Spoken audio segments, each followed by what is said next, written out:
So Ben, we are at the end of an eventful IBMA week, and as always, it's great to run into you and catch up and get to hang and everything. So, been a pleasure getting to see you. As always. But the reason we're recording is not just to hear us do this idle chit chat. We were announcing now that Ben and I are also collaborating on a new podcast.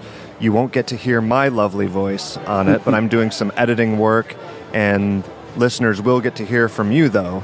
And so I'm excited to have this collaboration that we're working on. So why don't you take it from there and explain what this project is that we're up to? Yeah, so first I will want to say that it's a little bit more than editing work that you're doing. You're helping me get the technology situated and wrangling going on. Is it considered situated yet? I'm not. No, it doesn't feel very situated. No, it's not. We're working on it. Yeah, so during the pandemic, I got asked to jump on a team of people that work for an organization called American Voices. Mm-hmm. American Voices administers cultural diplomacy work for the U.S. State Department, among many other things. Yeah. And they started a podcast to kind of underline or feature the programs that the organization does on its own that are cultural diplomacy programs all over the world, and they're really powerful and amazing things, as we've both heard over the first few episodes. Right, really fascinating people with fascinating stories. Yeah, absolutely. And the organization, AmericanVoices.org, you can learn about it there, started by a guy named John Ferguson, who's my boss, and who also, has... I first met him when the Henhouse Prowlers started doing State Department work with the American Music Abroad program. Yeah, I guess as a backstory for any listeners who are maybe less familiar with you, Ben, you were featured on an episode. I should have looked up the number of the episode, but the reason you were so well qualified to get involved in this is because of your own lengthy experience with your band of traveling abroad and doing a lot of the cultural diplomacy work. So you were a good fit in case that context was missing, I guess. Right, yeah. So at this point, the Prowlers have been to 28 countries, right. And we do a lot of our own cultural diplomacy work. We sing in multiple languages and celebrate different cultures through music. And so that's why they called me, and I had experience working with these folks. And it was a game changer for me during the pandemic, because obviously the band couldn't play. And we helped switch a lot of that programming to virtual stuff. And it's cool. Yeah. It's still going on.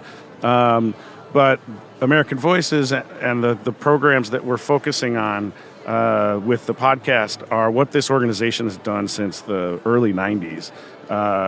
Going abroad to places like Iraq, Turkmenistan, and Afghanistan, and building music programs. And it's not just music. There's also Broadway. There's all sorts of different genres of music, and they've really done these incredible things with the artists that they bring over and also collaborate with and teach over there, and it's really cool stuff. Yeah, just within the first few episodes, we've already heard from a hip-hop artist, what would you call John? More of a Broadway... Yeah, he was a classical like Gershwin, pianist. Very like Gershwin-esque, whatever, Tin Pan Alley type stuff. Yeah. And then...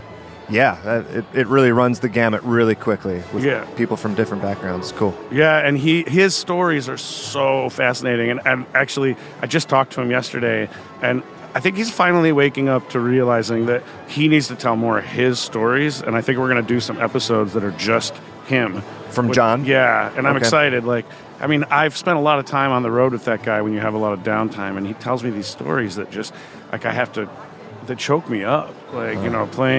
Playing to 50 people in the middle of Vietnam with the rains pouring outside, and and the people that have never heard Gershwin before, just kind of mind-blowing. It's hard to imagine what that would be like. Yeah. How cool that he gets to see it. And he was like the first musician to go past the Iron Curtain when the Soviet Union fell, and just stuff stories that need to be heard that haven't been yet. Yeah, incredible stuff. And you kind of, we're here talking on a podcast about another podcast, so you kind of take the role that my listeners are accustomed to me having.